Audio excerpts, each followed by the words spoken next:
আমরা একটা দেশ পাইছি, সোনার বাংলাদেশ, গর্বের কথা। কিন্তু আজকে মালয়েশিয়ার অবস্থা দেখেন। মালয়েশিয়ার বাংলাদেশ মনে হয় 1 বছরের ভিতরে 8 পিস স্বাধীন হয়েছে। কিন্তু এখন বর্তমানে আমরা মালয়েশিয়া যাই আমরা গোলামি করতে, কাজ করতে, মানে গোলামি করতে আমরা মালয়েশিয়া যাইতে হয়।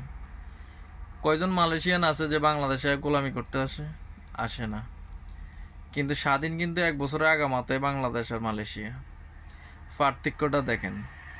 আমাদের সোনার বাংলা আসলে সোনার বাংলায়, শুধু পার্থক্য এখানে মালয়েশিয়াতে ভালো মানুষ জন্ম হয়েছে আর আমাদের বাংলাদেশের চোরের খুনি ডাকাইতের খুনি জন্ম হয়েছে। কেননা আমাদের বাংলাদেশে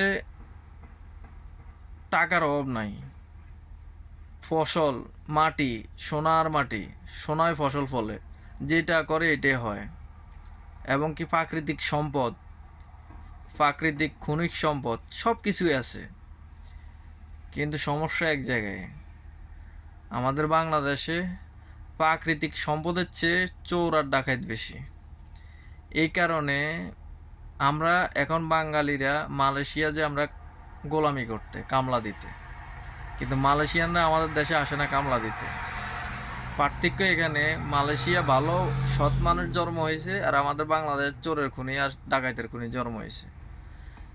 যদি সেটা না হইতো, আমাদের বাংলাদেশে যদি ভালো মানুষ জন্ম হইতো, তাইলে আজকে আমরা মালয়েশিয়ার মতো উন্নত থাকতাম বা মালয়েশিয়ার থেকে আরো ভালো থাকতাম।